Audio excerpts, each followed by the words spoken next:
I'm Brady. Day 2 of my spiritual journey this summer. Okay, today we're going to talk about human laziness and facing through trials. So,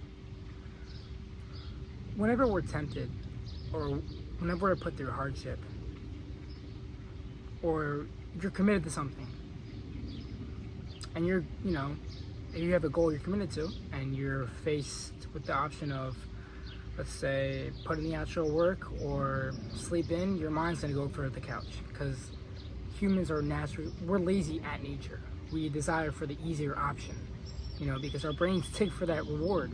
Once you get the instant reward, that's all you need.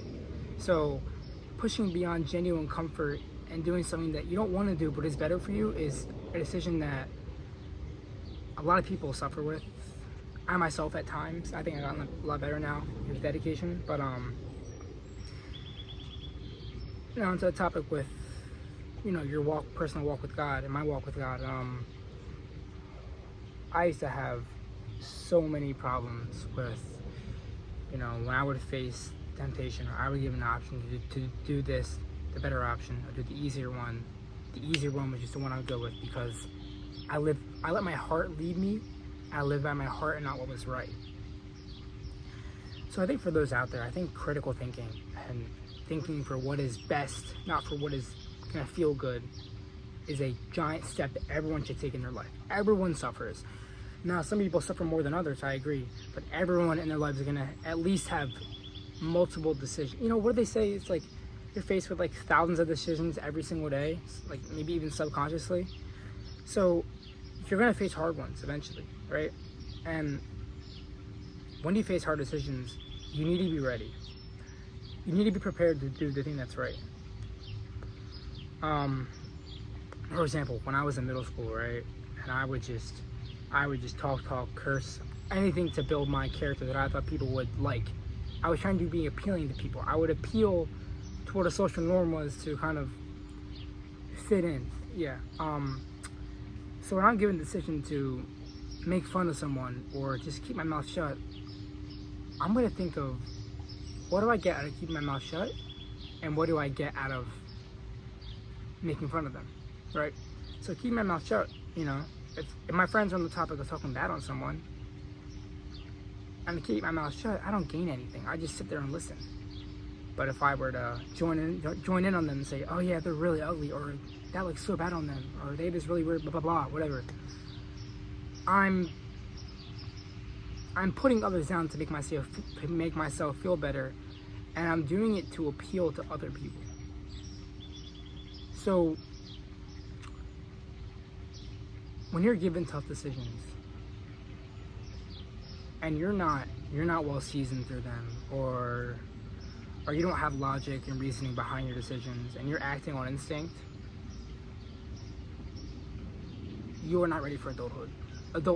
When people are, let's say you're a student, the whole system now in the world with, if your family is not financially supporting you, you have to go to college, get $200K in debt if you can't afford it, and then go out and get a job right away and pay your debt off quickly, or else it could triple or quadruple or double.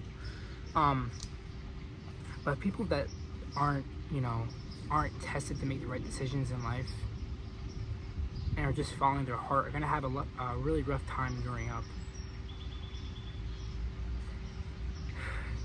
And here's the point with God. So I'll give you an analogy, like a dad teaching his kid how to ride a bike. If the dad just kept the kid riding his bike with his hands on, both grips the whole time, the child would never learn, because he would never fall, right?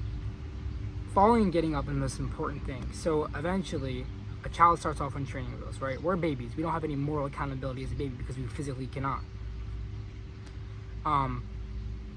But once we're exposed to what it's like to fall, and we decide to get back up, that's the first step of maturing at a really young age. So the dad that finally lets his kid bike on his own, right? He goes 20 feet and then falls over. Most kids would fall, I'm going to assume that, but if that kid decides to get up and try again, that dad has already succeeded. And that's what God allows us to do. God allows us to fall in our suffering. God allows the free will of people to make the right decision. And if they don't, it's on them. It's not on God. So,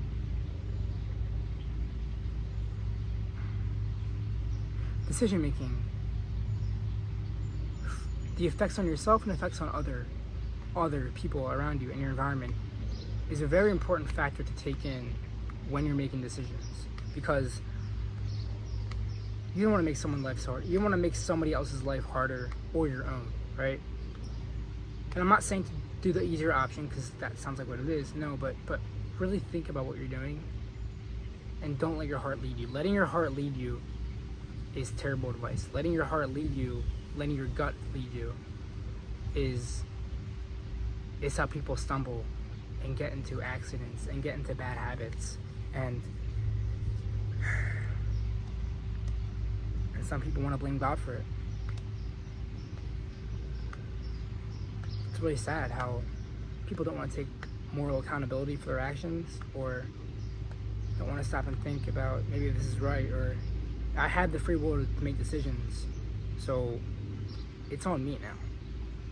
Like, once you fully acknowledge that you had the free will to make your own decisions, that's like you gotta step up and lock in, because that's when you're gonna be taking accountability for everything. You know, if a kid smacks their dad in the face, it's like everyone laughs at us, whatever. But if you're a grown adult and you smack your dad in the face, people are gonna be like, "What's going on? Like, what are you doing?" Right? Like, you have to be grown up now. Like, you know what you're doing, because you've grown up and you've been through trials, and you put together this moral understanding what is right and what's wrong. So when you're eventually ready to face temptations, you're gonna have to make the hard decision, because a hard temptation requires a hard decision to make. Nobody wants to be tempted, to be honest. Nobody wishes to be tempted, unless you're insane. Nobody wants to be tried to be better. I mean, I'm sure you do want to be better, but nobody actually wants to go through that work to suffer. Nobody wants to suffer. They want the reward easily, like the brain asks for it. To wrap this up is to let go and finally let God dictate your life, and let God lead your life by His will and not your own. Your entire view of your surroundings will change.